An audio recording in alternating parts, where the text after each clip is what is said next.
ce qu'on appelle la droite de régression.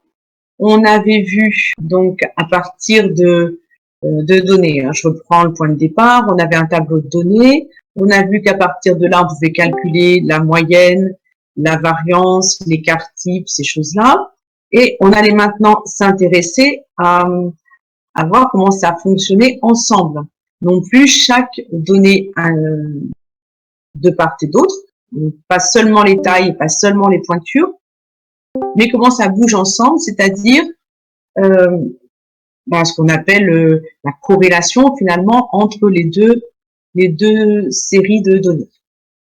Alors, on avait vu un nuage de points qui avait très vaguement la forme d'une droite, et on avait dit qu'on allait essayer de poser là-dessus la meilleure droite possible. J'avais fait 2 schémas pour essayer de représenter ça. Donc, la droite rouge avec les écarts, on mesurait les écarts verticaux. Ça va, qui c'est qui les a installés? C'est Charlie. Madame? Oui? Vous avez lancé le partage d'écran? J'ai oublié. Ah, c'est pour ça que vous voyez rien. Là, je suis partie un peu trop vite, je crois. On l'a fait. On rembobine. Allez. Je suis partie sur mon écran et en fait, j'ai pas partagé. Donc, c'est pas gentil de maintenant. Il faut partager. Ça permet aux retardataires d'arriver. On va dire. Alors, j'en étais là. Donc, je parlais dans le vide. Je reprends. On a dit hier qu'on avait des tailles et des pointures et qui formaient un nuage. Donc, on avait vu l'allure que ça avait. Mon nuage, il était là. Et sur ce nuage, on allait essayer de placer vaguement une droite. On a dit que des droites, on pouvait en placer plusieurs qui avaient l'air convenables et on allait choisir la meilleure droite possible. La meilleure droite possible au sens des moindres carrés. Donc, on prend les écarts par rapport à notre droite. Donc, quand c'est la droite rouge, je les représente en rouge. Quand c'est la droite verte, je les représente en vert. Et on prenait les meilleurs, ensuite ces écarts, on prenait la somme des écarts au carré. Et la meilleure droite, c'est celle pour laquelle la somme des écarts au carré sera la plus petite. Et on va donc définir pour ça une fonction qui dépend de la droite, donc de A et de B, qui sont les coefficients de ma droite y égale à x plus b. Donc, voici la droite, y égale à x plus b. On prend les écarts verticaux entre chaque point xi, yi et la droite. Les écarts verticaux, ils se calculent comme yi moins le terme qui correspond sur la droite, axi plus b. Ces écarts, je les mets au carré, j'ajoute tout. Et forcément, ça dépend du A et du B qu'on a choisi, c'est-à-dire soit la droite rouge, soit la droite verte. Et on va chercher à minimiser cette fonction. Alors maintenant, la partie qui suit, c'est purement calculatoire, jusqu'à ce qu'on obtienne la valeur de A et la valeur de B qui vont permettre de minimiser ce truc. La première chose, à partir de cette fonction-là, on va calculer les dérivées partielles et montrer que dans les dérivées partielles de cette fonction f, on fait apparaître la covariance, les deux moyennes, les écarts types, voilà, des choses comme ça qui vont apparaître dans les deux dérivées partielles. Pour ça, je vous ai préparé un petit diaporama. Donc, on calcule les dérivées partielles. Donc, la dérivée par rapport à A. Ça paraît effrayant comme fonction, comme calcul. En fait, c'est très, très simple. Hein, parce que ici, les xi, les yi, c'est des constantes. Après, on ajoute, donc on a une grosse somme. Mais en termes de dérivée, c'est assez simple. On a une fonction de la forme u au carré qu'on va devoir dériver par rapport à A. Donc, ça se dérive comment? Ben, en 2 u', u. C'est très classique comme dérivée, c'est très simple. Et puis, ensuite, on ajoute, on a plein de termes, on a une grosse somme, on ajoute tous les termes de cette somme. Alors, le 2, on a corné devant. Ici, u'. Si ça, c'est la fonction u, attention, une fonction qui dépend de A. Quand je calcule u', ben, le yi étant une constante, il disparaît. Dans moins a xi, quand je dérive par rapport à A, ce qui n'est pas usuel hein, comme notation, mais si je dérive par rapport à A, il me reste moins xi. Et le moins b, quand je dérive par rapport à a, ça fait 0. Donc le u', c'est juste moins xi. Et le u, ben, je recopie le u. Arrivé là, je développe tout. Je vois apparaître, donc ici on a des xi, yi qui apparaissent, avec moins 2 en facteur, que je mets en facteur de la somme. Ensuite, je vois apparaître des xi carrés. Et j'ai un moins, un autre moins, donc plus 2a que je mets en facteur. Et quand je finis de développer, le moins et le moins, ça fait un plus. J'ai xi fois b fois 2. Le 2b, je le mets en facteur et j'ai la somme des xi qui me reste. Donc maintenant, il va falloir, dans cette expression-là, retrouver tout ce qu'on nous demande ici. En utilisant les relations précédentes, les relations 1 et 2, donc je vais les retrouver, celles qu'on a vues hier. Voilà. La relation 1, c'est sur la variance et la relation 2 sur la covariance. Je reviens à mon diaporama. Alors, la relation 1, je les ai renotées ici pour pas avoir à sauter d'un document à l'autre. La relation 1, elle me disait que ça, c'est la variance. Donc, la variance, c'est-à-dire l'écart type au carré, on pouvait le calculer en faisant la moyenne des carrés moins x bar le tout au carré. Donc, ça, c'est la relation 1 qu'on a démontrée hier. Et dans cette somme des xi carrés, la somme des xi carrés, je la retrouve dans cette relation. Donc, en fait, je vais ici, en passant le x bar de l'autre côté et en multipliant par n, récupérer la somme des xi carrés. Je fais la même chose pour cette partie qui est la relation 2. Cette somme des xi, yi, on la trouve dans la relation 2, c'est-à-dire l'expression de la covariance. La covariance, on avait vu cette expression-là hier. Si je veux sortir la somme des xi, yi, je passe le produit x bar, y bar de l'autre côté, je multiplie par n. Donc ça va se faire. Et ici, c'est beaucoup plus simple. La somme des xi, je sais que la somme des xi, elle intervient dans la moyenne. Donc la moyenne, c'est la somme des xi que je multiplie par n. Ce qui me donne ici le truc rose. Je viens de vous dire que c'est la covariance, j'ajoute x bar, y bar et je multiplie par n. Donc j'obtiens cette relation-là. La somme des xi carrés, c'est la variance, c'est-à-dire le sigma s de x au carré. J'ajoute la moyenne au carré et je multiplie par n. D'où la relation qu'il a. Et ça, c'est tout simplement la somme des xi, n fois la moyenne. Et j'obtiens exactement la formule qui était attendue, c'est-à-dire cette relation ici. Donc, on a trouvé la relation qu'il fallait pour la dérivée partielle par rapport à A. Donc, une expression qui fait intervenir covariance, moyenne, variance et moyenne au carré. Alors, l'autre relation, ça va être plus simple apparemment. Il faut dériver par rapport à B. Je reprends ma fonction, je dérive par rapport à B. C'est à nouveau de la forme une somme et à l'intérieur une fonction u au carré. Donc, je garde la somme et pour dériver u carré, je mets 2 en facteur. J'ai ensuite un u' et u que je recopie. Recopier le u, c'était facile. Et le u' là-dedans, je dérive par rapport à b. Donc, yi, c'est une constante, ça fait 0. Moins axi, c'est une constante, ça fait 0. Il faut que je dérive moins b. Quand je dérive moins b, j'ai moins 1, d'où le moins qui est là. Donc voilà la dérivée partielle par rapport à b. On aurait pu la laisser comme ça, mais on veut faire apparaître une expression dans laquelle on fait ressortir les moyennes de x et y. Je développe. Quand je développe le moins 2 qui est sorti ici, je récupère la somme des yi. J'ai moins 2 fois moins a, donc 2a que je mets en facteur, la somme des xi, et moins 2 fois b. Moi, j'ai laissé le b dans la somme pour pas avoir une somme avec que des 1 dedans, mais j'aurais pu aussi le mettre en facteur. Ici, la somme des yi, mais la somme des yi, c'est en fait la moyenne multipliée par n, parce que pour calculer la moyenne, je fais la somme des yi et je divise.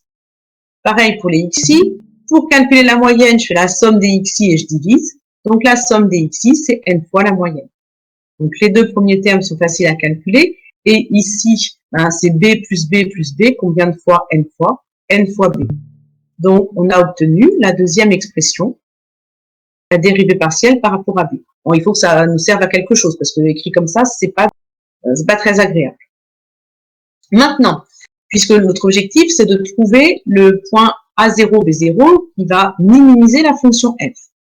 On va commencer en prenant le problème à l'envers, c'est-à-dire on va supposer qu'il y a effectivement un minimum et on va essayer de trouver la valeur de ce minimum. C'est-à-dire qu'on va en fait chercher un point critique, un bon candidat pour être le minimum. Et comme on va en trouver qu'un seul, ça va limiter après nos recherches pour déterminer là où il y a vraiment, enfin, que ce point est vraiment un minimum. Alors, donc je suppose que je l'appelle, il y a un minimum et ce minimum, je le prends au point A0, B0. Et il faut calculer A0 et B0. Alors, je me lance dans le calcul. Si on a un minimum, c'est un point critique, forcément, donc les dérivées partielles s'annulent. Je vais commencer par celle qui est la plus facile, c'est-à-dire la dérivée par rapport à b. Parce qu'on a vu tout à l'heure que l'écriture était quand même plus agréable. Donc, quand j'écris que la dérivée partielle par rapport à b s'annule, voilà l'expression que j'obtiens. Là-dedans, c'est pas très très joli, mais comme ça fait 0, je peux quand même simplifier tout ça par 2n. Quand j'ai tout simplifié par 2n, il me reste moins y bar plus a0 x bar plus b0 égale 0. Et là, ça va me donner une relation assez simple entre A0 et B0. J'extrais le B0 en passant tout le reste de l'autre côté. Donc, le moins Y bar devient Y bar et le A0 X bar moins A0 X bar. Et je vais le laisser sous cette formule-là. C'est-à-dire, je suis en train de préparer une substitution, même si d'habitude, je vous dis que c'est pas bien. Alors, une substitution, pourquoi? Parce que dans ce qu'on nous demande, on nous demande le B0 sous cette formule-là. Donc, le B0 en fonction de A0. Donc, je vais pas le calculer plus maintenant, mon B0. Il est là, j'y touche plus. Mais dans la relation, donc la dérivée partielle par rapport à A, j'écris que ça fait 0. Donc, je prends la relation de tout à l'heure en mettant des A0, des B0 partout. Et puis, tout ça égale à 0. C'est pas très agréable à lire, mais en fait, on constate qu'on peut tout simplifier par 2n, comme on l'avait fait tout à l'heure. Et puis, tant que j'y suis, le B0 qui est là, et oui, je le substitue. Alors, d'habitude, vous n'avez pas le droit, mais comme c'est moi le chef, cette fois-ci, on va substituer. En fait, on peut substituer de temps en temps en suivant les indications de l'énoncé. Ici, l'indication, c'est de ne pas calculer le B0. Donc, il faut que je substitue. Alors, je développe tout ça. Je vais avoir moins le SXY et un signe moins qui apparaît là. Après, A0 SX au carré, donc la variance. Je développe A0 X bar carré. Et ici, donc je remplace B0 par cette expression qui reste multipliée par X bar. Là-dedans, je vais à nouveau développer. Le début, ça ne change rien. Ce que je développe, c'est ça. Donc, X bar, Y bar, moins A0. Et ici, la moyenne au carré. Et là-dedans, je regarde s'il y a des choses qui se simplifient. Et oui, je simplifie en rouge le produit X bar, Y bar. Et en bleu, A0, X bar au carré. Ce qui fait que maintenant, si je regarde ce qui me reste, il n'y a que deux termes ici pour lesquels je vais pouvoir isoler. Voilà, je les ai mis en vert. Je vais pouvoir isoler le A0 en passant la covariance dans SXY de l'autre côté et en divisant par S de X au carré, c'est-à-dire la variance de X. Les deux relations qui sont là sont exactement les expressions qu'on cherchait ici. C'est ce qu'on appelle la relation 3. On est content. Ça veut dire que il y a une seule valeur qui permet d'annuler les deux dérivées partielles. C'est la valeur qui correspond, enfin c'est le couple A0, B0 qu'on vient de calculer ici. Donc on est déjà content, c'est un bon candidat pour annuler les dérivées partielles, donc c'est donc un bon candidat pour être un minimum ou un maximum. C'est ça le problème. C'est que les valeurs qu'on obtient ici, peut-être que ça pourrait donner un maximum. Et nous, on veut pas un maximum, on veut un minimum. Donc maintenant, on croise les doigts, on prend ces deux valeurs-là et on va vérifier que ce point-là minimise la fonction. C'est-à-dire que si je prends deux valeurs AB quelconques, forcément, l'image de AB est toujours au-dessus de f de A0, B0. Pour ça, pour avoir une simplification d'écriture, les points A et B, qui sont a priori quelconques, je veux les comparer avec A0 et B0. Donc le A, je l'écris A0 plus quelque chose. Ben, si quelque chose A, je prends toutes les valeurs possibles, ben, le A va prendre toutes les valeurs possibles aussi. C'est juste une question d'écriture. Le B qui est quelconque, je l'écris B0 plus quelque chose. Et si le quelque chose, c'est-à-dire K, prend toutes les valeurs possibles, le B aussi.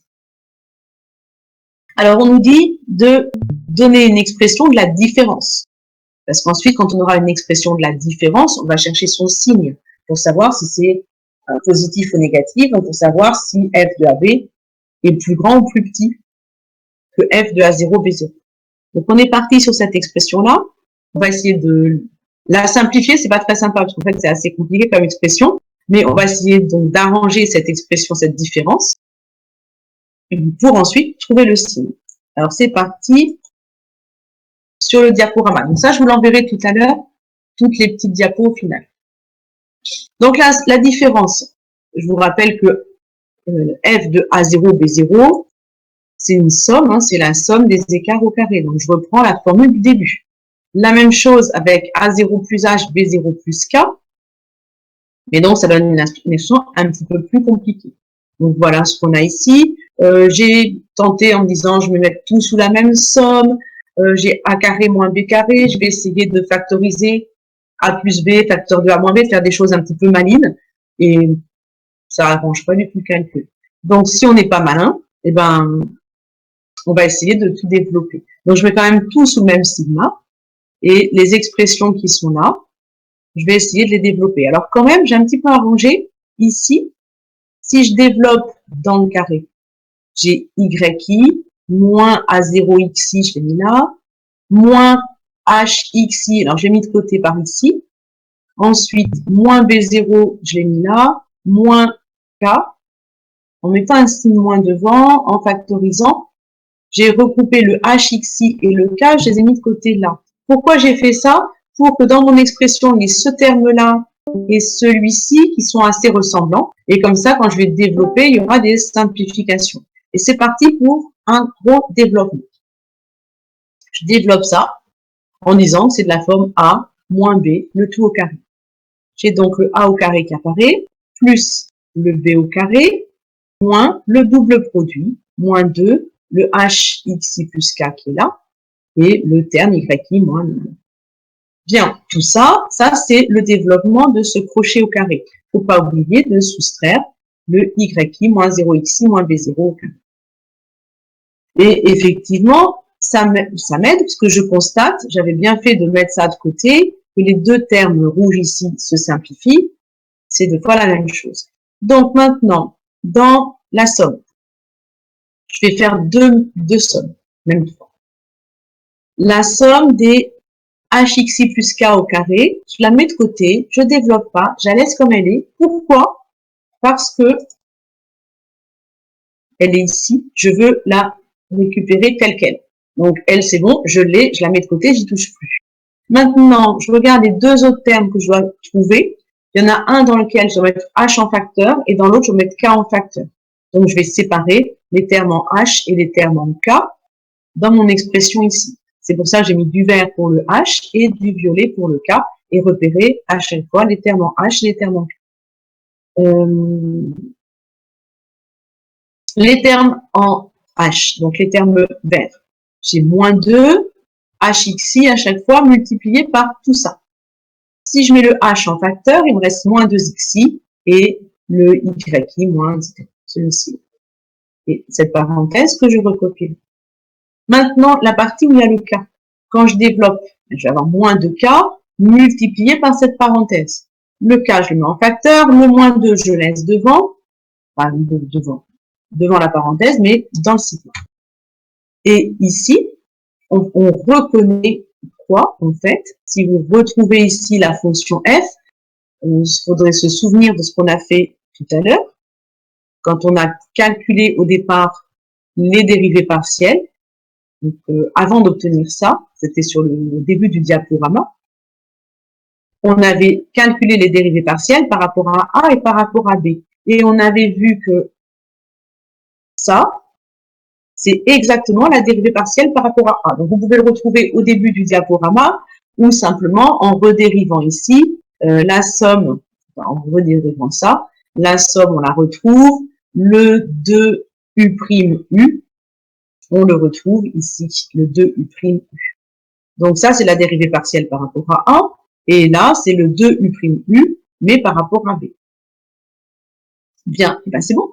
On vient de montrer exactement ça.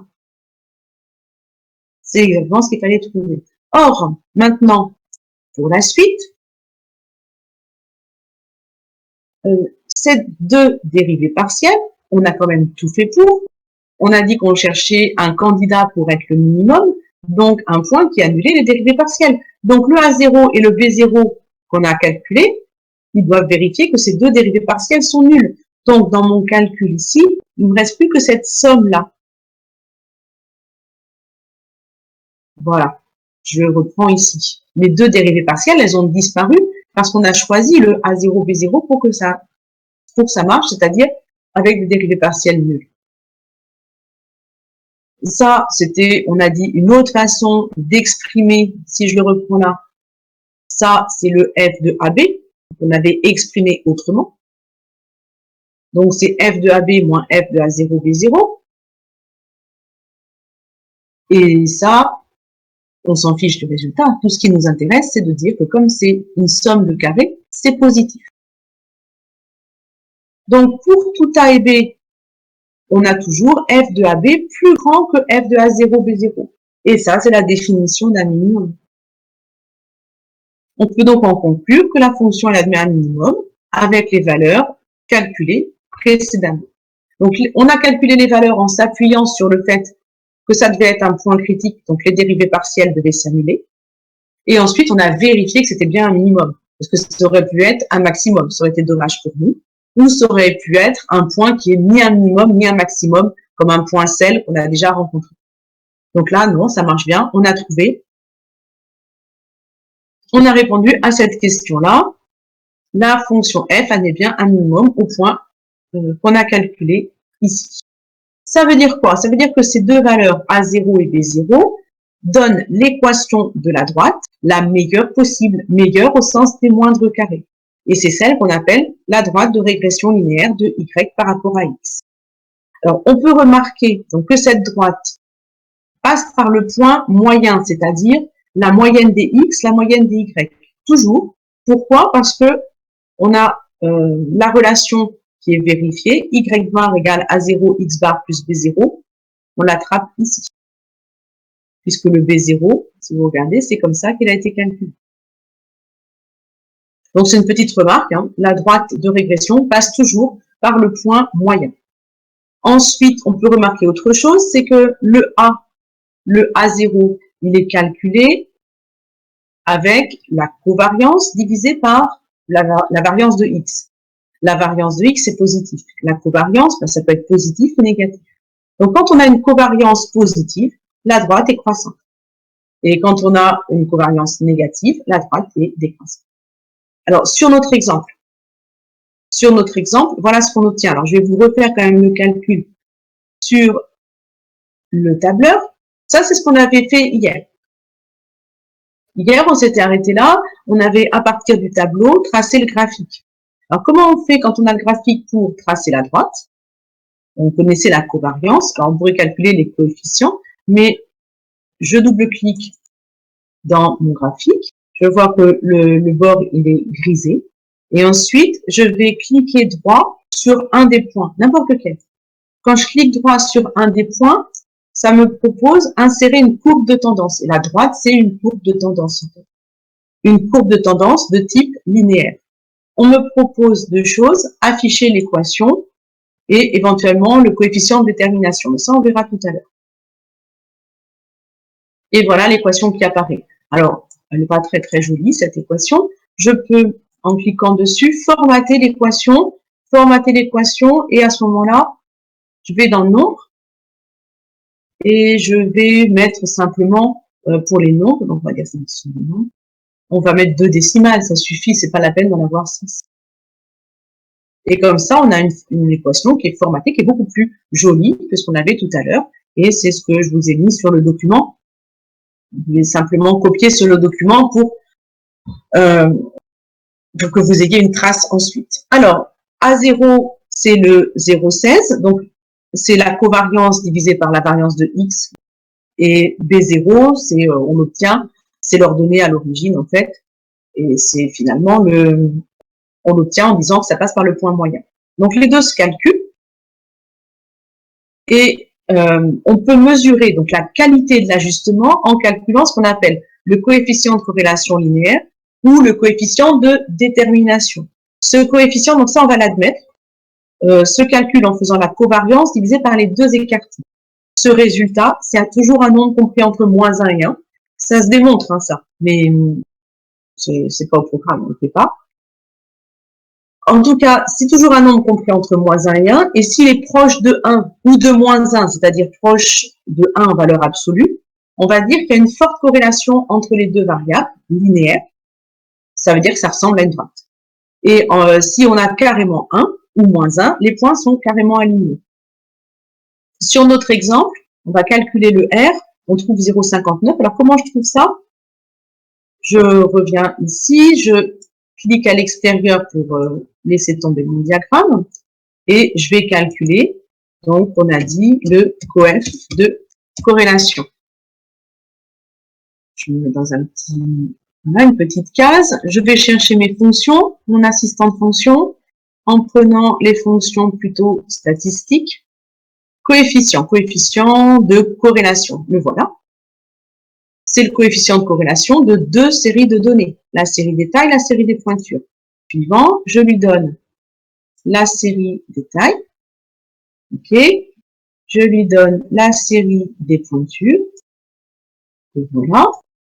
Et effectivement, donc on peut un petit peu enlever quelques chiffres après la virgule, soit un peu plus significatif. On trouve un 0,59. 0,59, c'est pas proche de 1. Quand on dit proche de 1, il faut avoir au moins 0,9. Si vous regardez, c'est pas du tout aligné. Donc, c'est normal que on ait un coefficient de corrélation qui ne soit pas proche de 1.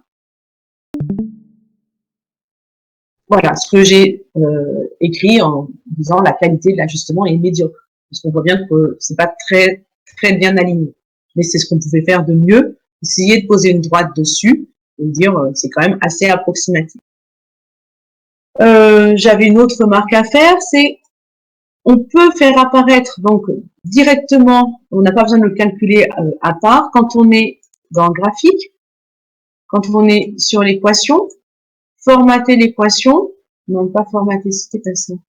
Non, je reviens plutôt à un point, je clique droit sur un point, on avait dit insérer la courbe de tendance.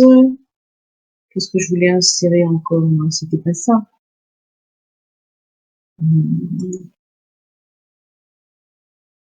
Alors, je voulais faire apparaître le R carré. Formater. On l'a vu tout à l'heure. Vous voyez quand vous aviez cliqué sur l'équation. Et voilà ici. Afficher l'équation, afficher le coefficient de détermination. C'était là, effectivement. Donc, le coefficient de détermination, en fait, c'est le R qui est là, mais au carré. On va le voir apparaître, 0,34. Donc, effectivement, on peut le tester. Hein, c'est ça c'est du 0,6, 0,34. C'est pas loin de 0,36. Hein, donc, c'est bien le coefficient de corrélation qu'on met au carré. Alors, pourquoi au carré? Parce que ça fait disparaître le problème du signe, 1 moins 1. Et quand le R ici est proche de 1, ben le R au carré aussi est proche de 1. Donc, on peut aussi l'écrire sous cette formule. Bien, voilà pour cette partie. Donc, vous aurez ce document-là hein, qui est important. Sur un exemple, on balaye comme ça, ça permet de visualiser un petit peu, mais les démonstrations, bah, il faut pas forcément les connaître, mais les comprendre, parce que elles sont pas si difficiles que ça. Et c'était l'année dernière, il y avait eu en sujet de concours un problème qui ressemblait à ça, simplement au lieu d'essayer de faire passer une droite là-dessus, on essayait de faire passer un polynôme. Et après, c'était exactement la même démarche. On essayait de trouver le meilleur polynôme de second degré et on trouvait les valeurs avec des dérivés partiels. Donc, cette démarche-là, on l'a retrouvée dans un sujet de concours. C'est pour ça que c'est important de la comprendre, mais pas forcément de connaître les résultats par cœur. Quoique l'équation, en revanche, de la droite de régression, connaître le A0 et savoir comment on trouve le B0, c'est important. Alors, on va passer maintenant à un exemple, deux exemples, beaucoup plus concrets. Je vous ai mis vite fait tout à l'heure parce que je l'ai finalisé hier soir, le document. Voilà, le document, donc des exemples plus concrets d'application de cette droite de régression. Il y en a deux. Le premier, on veut déterminer la raideur d'un ressort. Donc, on est en pleine physique. Donc, je prends un ressort, sa longueur au repos, c'est L0, j'accroche des petits poids, enfin des masses, on dit physique, enfin des trucs, quoi. Et donc, il s'allonge. Et ensuite, je vais mesurer la longueur qu'on obtient et faire un tableau dans lequel je fais apparaître la masse, donc c'est des grammes, je vois combien j'ai accroché de petits poids au bout de mon ressort, et la longueur totale que j'ai obtenue. Alors, c'est un peu désordonné, hein, parce que vous voyez, il y a des petits poids, des gros poids. Et ce qui va nous intéresser après, c'est l'allongement. Donc, la différence entre la longueur totale et la longueur au repos. La longueur au repos, je ne voulais pas donner. Donc, il va falloir aussi qu'on la détermine. Donc, l'idée, c'est déjà d'avoir une représentation graphique de ce tableau et un peu comme ce qu'on a fait avec le tableur, mais cette fois-ci, on va essayer de travailler avec l'outil Python. Donc, une représentation graphique et ensuite en déduire la raideur du ressort. Je vous ai mis toutes les unités, parce qu'il paraît qu'en fait la physique, il faut bien mettre les unités. La formule, elle est là, c'est-à-dire que poids, c'est-à-dire mg, c'est la raideur multipliée par l'allongement. Donc, kx, x étant l'allongement. Donc, m, c'est la masse en kilos.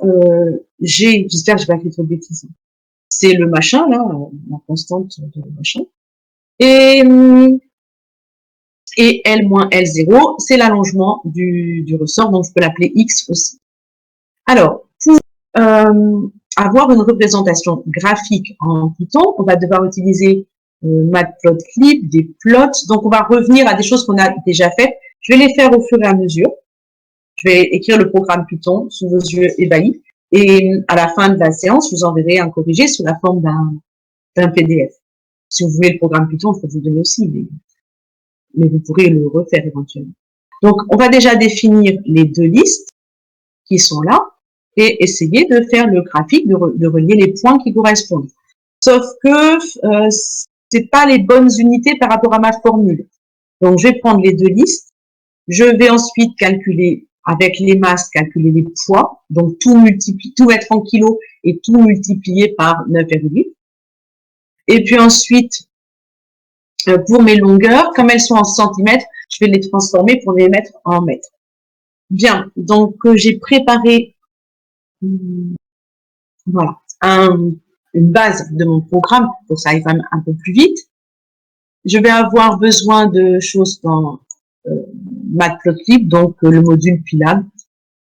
J'ai défini la liste des masses, j'ai recopié le tableau et la liste des longueurs. À partir de là, on m'a dit de définir deux nouvelles listes, une qu'on appelle poids et une qu'on appelle longueur, mais avec une majuscule pour dire que c'est les longueurs en mètres. Alors, les poids. Alors, les poids, il faut prendre tout ça et tout multiplier par 9,8 et aussi diviser par 1000, parce que là, c'est des poids en grammes. Donc, si je veux en kilos, il faut que je divise par 1000, ensuite que je multiplie par 9,8. Pour faire ça, donc soit je peux reproduire une nouvelle liste, recréer la nouvelle liste avec une boucle for, ou tout simplement dire, je prends tous les éléments de la liste du dessus, je les divise par 1000 pour avoir des poids enfin des masses en kilos, et je multiplie par 9,8 pour avoir un poids en newton, je crois. Et je fais ça pour tous les éléments de la liste qui s'appelait masse, et ça se rédige comme ça. On a déjà travaillé un petit peu là-dessus en Python, mais rapidement, parce que tous les approfondissements, on est un peu passé à côté. Donc là, je vais créer une nouvelle liste. Et longueur, je vais faire fois, c'est tout simplement prendre toutes les longueurs qui sont là en centimètres et les diviser par 100. Donc, je prends tous les éléments, je les divise tous par 100. Et je fais ça for tous les éléments dans la liste avec longueur avec les minuscules. Bien, quand j'ai ça, je vais déjà faire tourner. Vous allez les voir apparaître, hein, les deux nouvelles listes. Il faut les appeler, évidemment. Je vais appeler donc masse. Non, justement, poids. Voilà mes poids. Alors, c'est pareil, il y a plein de virgules, c'est pas très, enfin, plein de décimales, c'est pas très joli. Parce qu'il y a des approximations, mais ça se calcule. Et puis, les longueurs. La liste des longueurs. Je l'appelle et la voilà.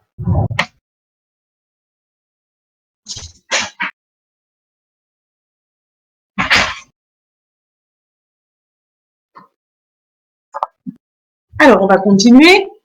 Je n'ai pas besoin de regarder. Alors après, on nous demande quoi? Je reprends. Hein. Construire une liste poids et une liste longueur. Ça, c'est fait. Ensuite, plus compliqué, on va écrire une fonction nuage qui va tracer le nuage, justement. Donc, cette fonction nuage, c'est parti. Là. Donc, on prend deux listes L1 et L2. Alors, passe, c'était pour pas que ça me fasse, ça me donne une erreur. Alors, il s'agit tout simplement, je vais faire plot. C'est pour une liste L1, une liste L2. Moi, je vais l'appliquer à poids longueur après, mais c'est pas, ça peut être général.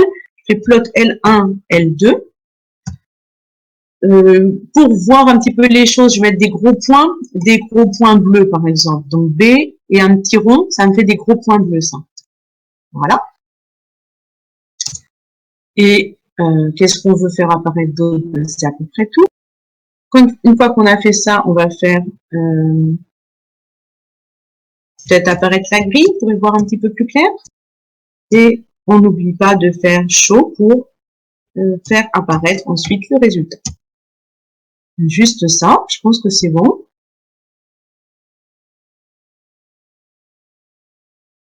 On va le tester. Donc, on va faire nuage.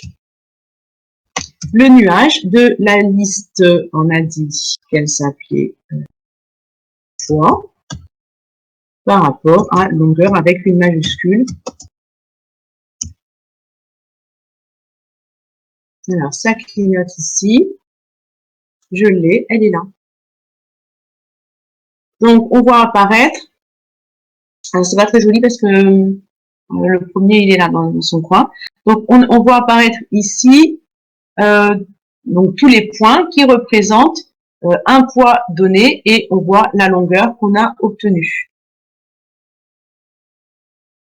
Bien, donc je vais refermer cette image. Ça, j'en ai plus besoin. Je reviens ici.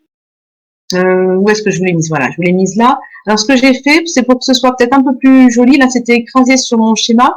Ici, j'avais fait apparaître l'axe horizontal. Comme ça permet de démarrer ici à 0. Sinon, c'est automatique. Donc, on pourra rajouter ça éventuellement.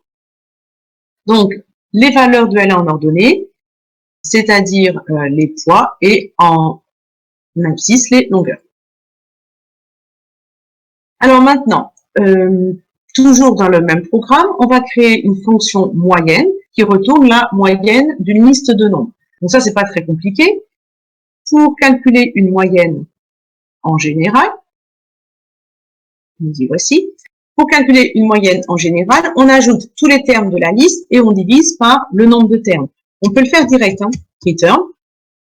La somme de tous les termes de la liste et on divise par le nombre de termes dans cette liste. Ça s'appelle liste.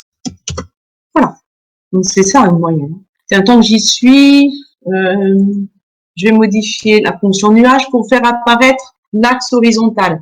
L'axe horizontal, pour ça, il faudrait, pour que ce soit général, je vais définir 2 points. Il suffit de faire plot normalement. Alors, il faudrait relier le premier point de ma liste, là, L1, donc crochet 0, avec 0. Il faudrait relier ce point-là.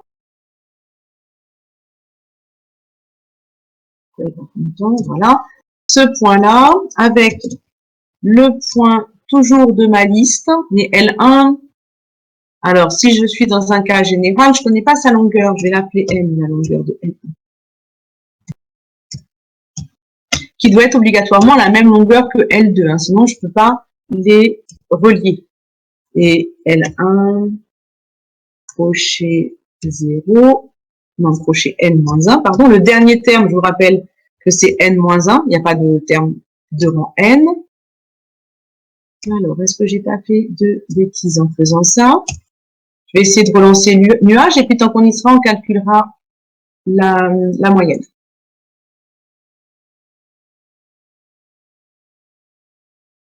Bon, on va déjà faire la moyenne. La moyenne de quoi? Alors, il y a 2 listes à étudier. Il y a la moyenne des points et la moyenne des longueurs. C'était ça qu'on voulait calculer. Voilà. Et normalement, on vous a dit que ça faisait ça, mais c'est ce qu'on a trouvé, je crois bien. Donc, ça tout va bien. Évidemment, en enlevant quelques décimales. Je voulais reprendre le nuage, voir si vous voulez bien afficher donc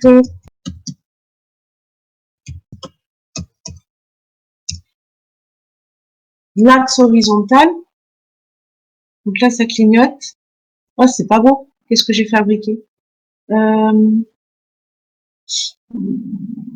que j'ai relié ici, c'était pas du tout ce que je voulais relier. Bien. Je sais pas ce que j'ai fait comme bêtise. Où est-il?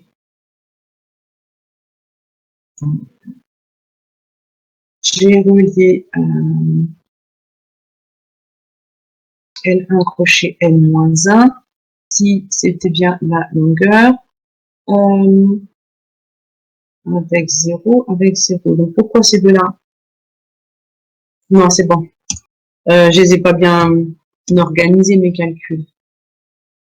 Il faut mettre les 2 abscisses ici et les 2 ordonnées là. Je pense que ce sera plus joli comme ça.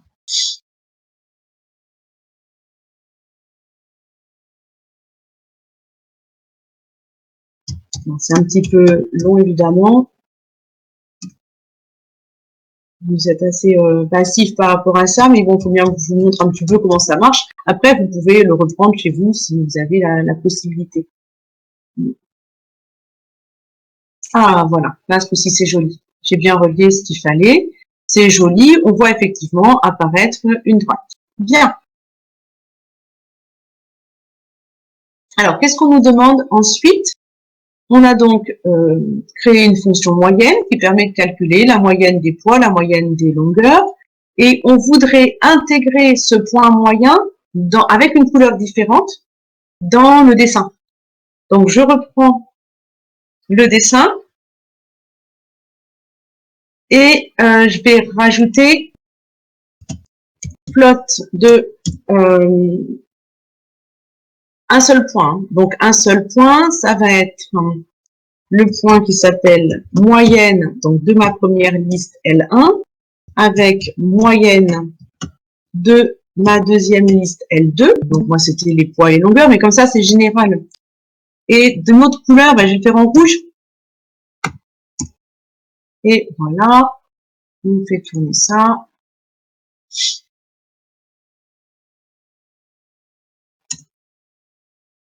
Ça doit être automatique maintenant.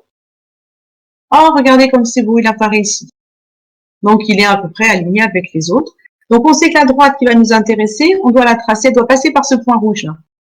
Et puis, ben, sa direction, là, on la voit bien. Alors, qu'est-ce qu'on nous demande ensuite? D'écrire une fonction variance qui calcule la variance d'une liste de nombres. Alors, la variance, c'est quoi? Si je reviens au cours d'hier, si je reviens à ça, la variance, il y avait deux façons de l'exprimer, mais je vais reprendre celle-ci.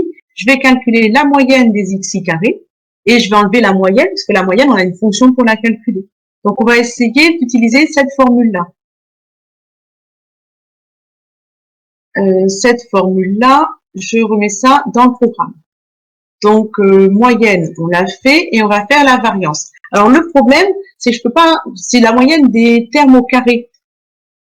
Faut que j'ajoute tous les termes au carré de ma liste. Alors, il faudrait faire déjà la liste de tous les carrés et ensuite faire la somme. On peut le faire, mais ça peut être, finalement, ça va être assez fastidieux. On peut aussi le faire en lançant une boucle.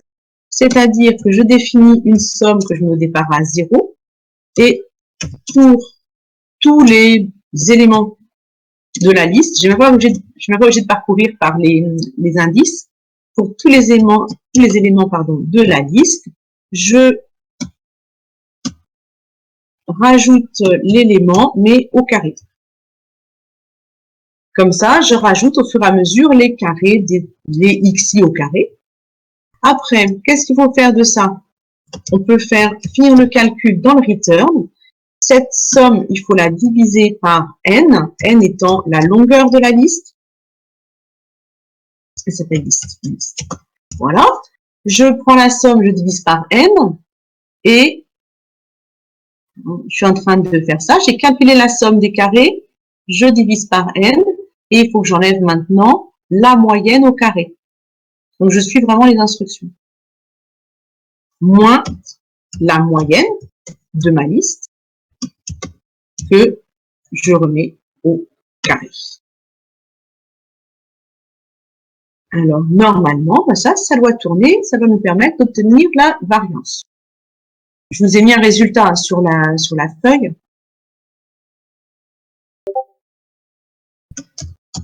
Pour que vous ayez une trace. Donc, la variance, je ne sais plus de quoi. D'ailleurs, je vous ai dit qu'on allait calculer la variance des poids. Non. J'étais pas là, j'étais là. Variance des poids. Donc, un 0,048, je crois que c'est bon par rapport à ce que j'avais noté. Voilà, la variance des poids, c'est-à-dire la racine, l'écart type au carré. Donc, si je veux l'écart type, c'est pas compliqué, il suffit de prendre la racine de la variance. Donc, je vous ai mis directement le résultat, et puis, dans le programme, j'ai mis ici, l'écart type, c'est la racine de la variance, donc je vous mets direct. On va s'épargner le calcul. Après, on nous demande de calculer la covariance.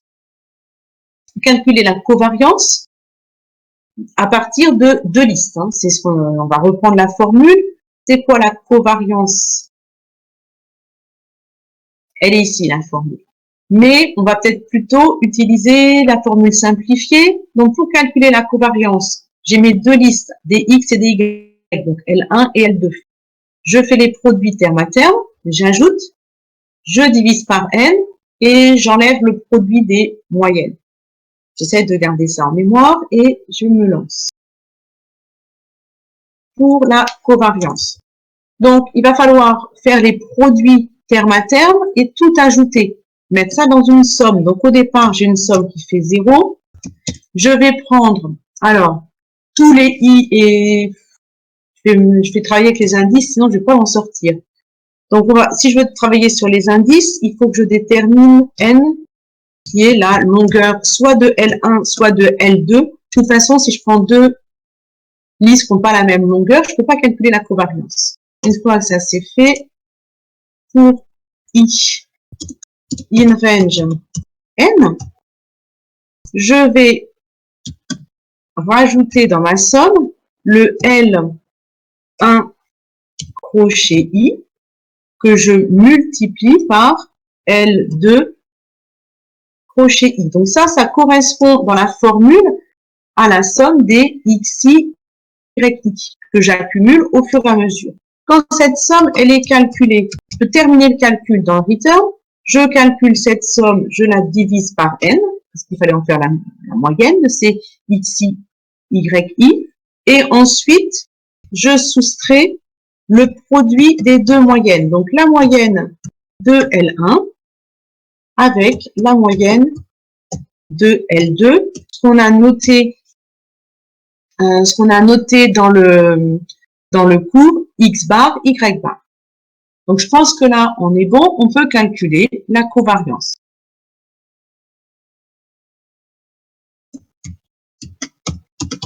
La covariance de mes deux listes fois longueur.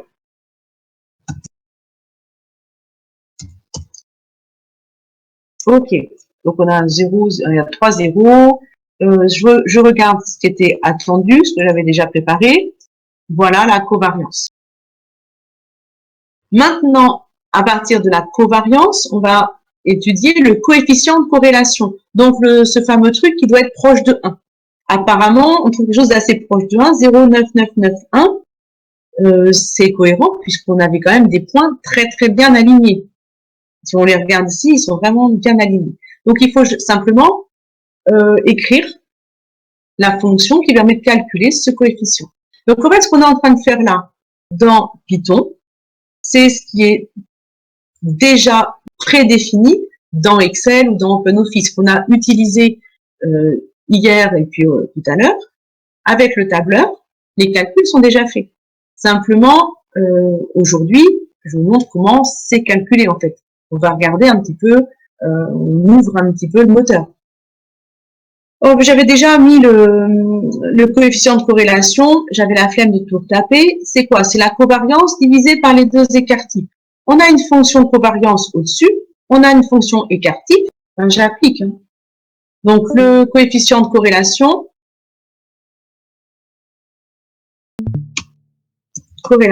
j'ai juste pas mis d'accent, je crois, sur les noms de fonctions, parce qu'après, ça crée des soucis, les accents, quand on enregistre les fichiers. Voilà.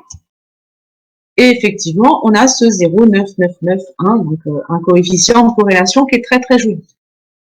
Qu'est-ce qu'on nous demande d'autre? Maintenant qu'on a tout ça, on nous demande une fonction qui va s'appeler la fonction droite. C'est-à-dire une fonction droite, on donne les deux listes et ça nous donne les coefficients A et B. Donc, le coefficient A, on a vu tout à l'heure comment il se calculait. Où est-ce qu'ils sont indiqués? Voilà. Le coefficient A, c'est simplement la covariance divisée par la variance de X. Et puis, B, on l'obtient par soustraction comme ça. Donc, on garde bien ça en mémoire. En fait, je les ai déjà enregistrés dans le programme. J'avais la flemme de tout taper. Ils étaient prêts. Donc, le coefficient A, on calcule la covariance grâce au programme précédent, à la fonction précédente, et on divise par la variance de L1. Et puis, pour calculer B, c'était donc le Y bar moins A0 X bar. On calcule A et B. Donc, c'est parti. Je vais donc calculer droite. Donc, quand je calcule droite, c'est une fonction qui donne deux valeurs. Ça ne donne pas une droite, hein, ça donne les coefficients A et B de cette droite. Donc, on a un 0,20 et un 0,07. C'est bien ce qui était attendu. 0,20 et 0,07. Et maintenant, on va pouvoir compléter, donc, alors, ce calcul-là, hein, je dis X et Y, mais dans mon exemple, le X, c'était les poids, et le Y, c'était les longueurs. Donc, ça veut dire que la longueur totale, c'est A fois le poids plus B, en respectant les unités qu'on avait données au départ. On va essayer de tracer la droite. Tracer la droite. Il est là, là. Donc, je reviens ici dans ma fonction nuage. Dans ma fonction nuage, on va déterminer les coefficients A et B. Donc, le couple AB, je l'obtiens comment? En appliquant la fonction droite aux deux listes poids et longueur. Et vous pouvez remarquer que quand je fais ça, j'utilise une fonction, la fonction droite, qui est définie plus loin. Et ça marche quand même. Hein. Donc, on va avoir A et B qui vont être définis. Il faut que je trace une droite. Il faut que je trace la droite AB. La droite, pardon, Y égale AX plus B. Avec deux points. Donc, le premier point, je peux démarrer. Le premier point, c'est celui-ci. Où est-ce que je fais deux valeurs? Il me faut 2 points. Donc, plot. Le premier, je peux prendre L1, crochet 0. Je vais peut-être lui donner des petits noms parce que j'ai peur que ce soit pas très parlant. X1, c'est L1, crochet 0. Voilà, par exemple. Et puis, je vais calculer Y1, c'est A X1 plus B. Et puis, un autre point, je vais prendre le point X2, ça va être L2, non pas F, ça va pas dire.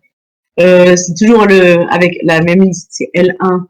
Alors, crochet quoi? Je peux me mettre à n'importe quel endroit, comme tout à l'heure ici. Le dernier terme, voilà. Je vais calculer le Y qui correspond, c'était pour placer 2 points, tout simplement. L1 crochet 0, deux valeurs qui existent, c'est-à-dire ici, je vais récupérer dans la liste L1, donc ce qui correspond au 7 et au 3. Et je calcule A, le point Y qui correspond à X2 plus B. Voilà, une fois que j'ai ces 2 points, il faut que je les rejoigne par une ligne. Donc, je fais plot X1, les X ensemble. Je plotte les X et les Y. Y1, Y2. J'espère que ça va marcher, que j'ai pas mis d'erreur. Et puis la couleur, on s'en fiche, hein, ça va se faire tout seul. C'est parti. Je rejoue la fonction nuage. Ah, maintenant, c'est pas joli, parce qu'en fait, ça s'est limité à ces 2 points-là.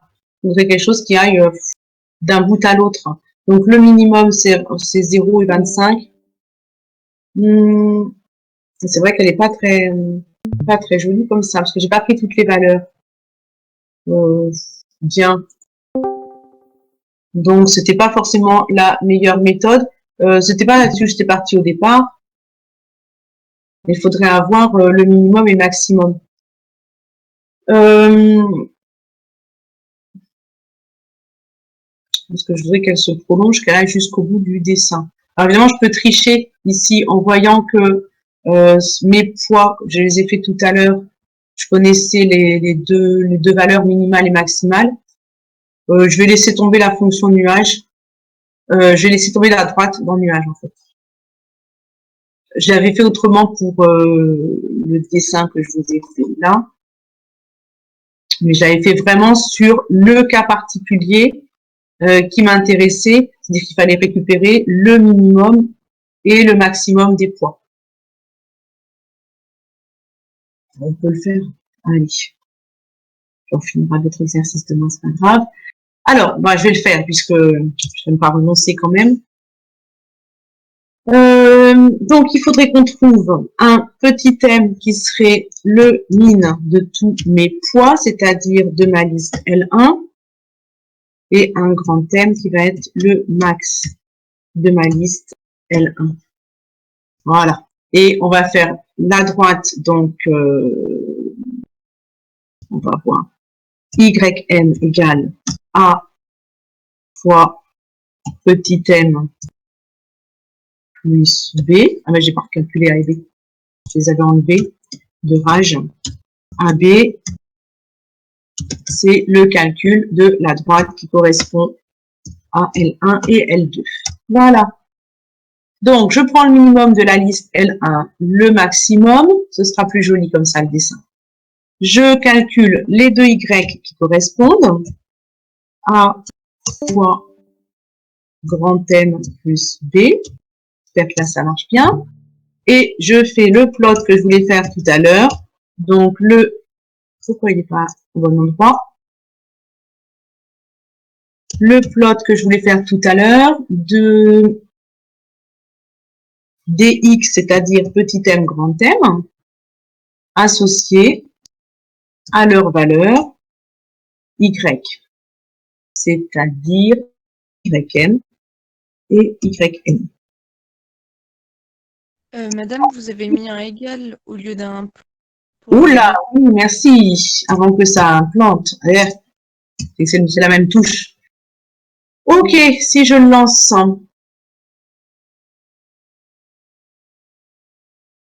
Alors, je relance nuage de poids longueur. Qu'est-ce que tu fais là? Oh, c'est beau. Ah, c'est très joli. Donc, ça relie bien le point du début, le point d'arrivée, et on voit apparaître effectivement la droite, et cette droite qui passe bien par le point moyen. Donc, cette figure-là, vous l'avez sur le document que je vous ai passé. La voici.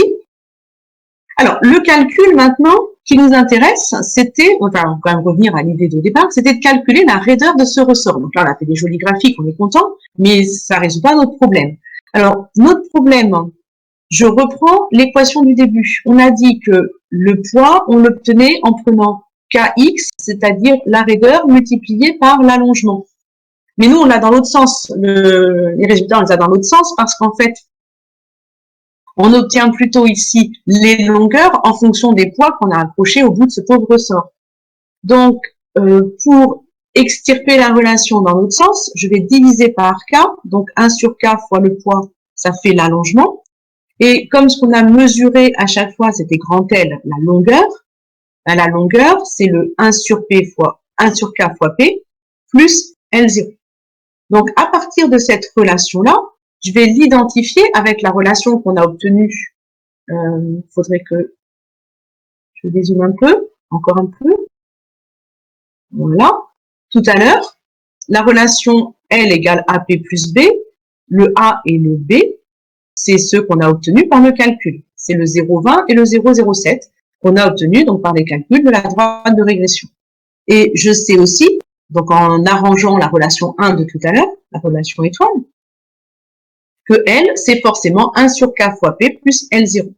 Si j'identifie ces deux relations, j'obtiens assez naturellement que L0, c'est B, c'est-à-dire l'ordonnée à l'origine. C'est logique, hein. Si vous mettez pas de poids, le poids 0, vous obtenez la longueur de votre sort au repos. Donc un 0,07. Et puis le K, je l'obtiens, c'est 1 sur A. Donc, comme on avait A égale 0,20, le K, c'est 5. Donc là, on est quand même très, très content. On a réussi à partir du tableau qui était ici, à déterminer la raideur. Donc, on aurait pu le faire au cas par cas, mais on obtient différentes raideurs. Donc, c'est ça la différence. Ici, on travaille sur une moyenne. Mais on voit que c'est vraiment, les points sont très, très bien alignés. Bien, on va arrêter là pour aujourd'hui, ce qui fait qu'il nous reste un petit travail à faire pour demain. Je vais vous laisser simplement regarder, essayer d'y réfléchir. Il s'agit de la productivité des pins. Donc, c'est des pins qu'on plante donc dans la forêt. Il y a une densité de plantation et une productivité. Alors, je me suis posé bien des questions sur ce que c'était que ça pouvait produire des pins. Et on va dire que la taille, enfin la quantité de bois qu'on va pouvoir obtenir, je pense que c'est quelque chose comme ça. Donc, je vous laisse lire tout ça. Donc, à partir du programme précédent, ça vous pouvez pas forcément le faire, mais tracer le nuage de points, essayez au moins de voir ce qu'il va falloir modifier. Donc, je vais vous envoyer le petit programme là qu'on a rédigé. Il est ici. Hein, je vais vous faire un petit PDF de ça. Et puis, comme ça, vous l'avez pour regarder pour demain. Et ensuite, voilà, essayez de trouver une relation entre les deux listes, les deux séries de données, la densité et la productivité. À partir des points, trouver une relation entre les deux. Et c'est tout le travail. Alors, les résultats sont donnés, mais vous essayez de voir comment on peut trouver tout ça. Je vous laisse réfléchir à ça pour demain, et puis on corrigera ça, et éventuellement on essaiera d'avancer sur autre chose. Et vous n'oubliez pas que vous avez toujours le devoir à la maison, qui est pas des plus simples, hein, avec les histoires des quadifs et de recollement en particulier. Il y a un indice, il y a une récurrence quelque part. Voilà pour aujourd'hui. Donc j'enregistre le fichier Python, je vous le mets sur Discord et puis je vous mets aussi un PDF pour ceux qui préfèrent. Et je vous laisse là.